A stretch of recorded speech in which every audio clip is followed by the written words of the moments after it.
நாம் தமிழர் கட்சியின் தலைமை ஒருங்கிணைப்பாளர் சீமானுக்கு சமூக வலைதளங்கள் மூலமாக கொலை மிரட்டல் விடுத்தவர்கள் மீது அக்கட்சியின் இளைஞர் பாசறை ஒருங்கிணைப்பாளர் இடும்பாவனம் கார்த்திக் காவல் நிலையத்தில் புகார் ஒன்றை அளித்துள்ளார். என்ன நடந்தது விரிவாக பார்க்கலாம்.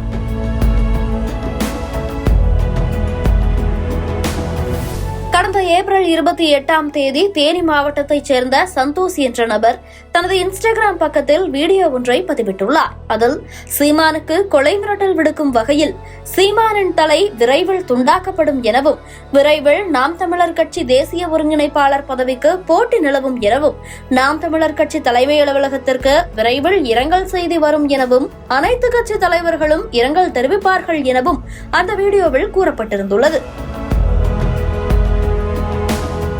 மேலும் அதில் தெலுங்கு பேசும் மக்களை தவறாக பொதுத்தளத்தில் பதிவிட்டால் அதற்கு முழு பொறுப்பு சீமான் தான், அதன் விளைவு மரணம் எனவும் கூறப்பட்டிருந்ததாகவும், மேலும் சீமானை தகாத வார்த்தைகளால் திட்டி மேலும் 4 நபர்களை டாக் செய்திருந்ததாகவும் கூறி அவர்கள் மீது கடுமையான நடவடிக்கை எடுக்க வேண்டும் என இடும்பாவனம் கார்த்திக் காவல் நிலையத்தில் புகார் ஒன்றை அளித்துள்ளார்.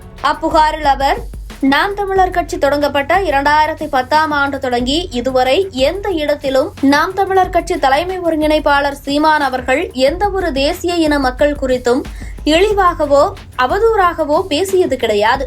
மாறாக நாம் தமிழர் கட்சியில் தெலுங்கு இன மக்கள் உட்பட பல தேசிய இன மக்கள் உறுப்பினர்களாகவும் பல முக்கிய பொறுப்பாளர்களாகவும் சட்டமன்ற நாடாளுமன்ற தேர்தலில் போட்டியிடுபவர்களாகவும் இருக்கிறார்கள்.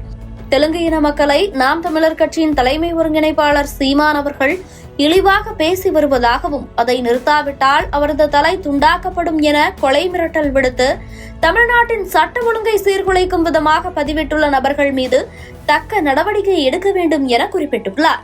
அத்தோடு அந்த 4 நபர்களின் இன்ஸ்டாகிராம் கணக்கையும் தனது புகாரில் குறிப்பிட்டு அவர்கள் மீது கடுமையான நடவடிக்கை எடுக்க வேண்டும் எனவும் கேட்டுக் கொண்டுள்ளது பேசுபொருளாக மாறியுள்ளது.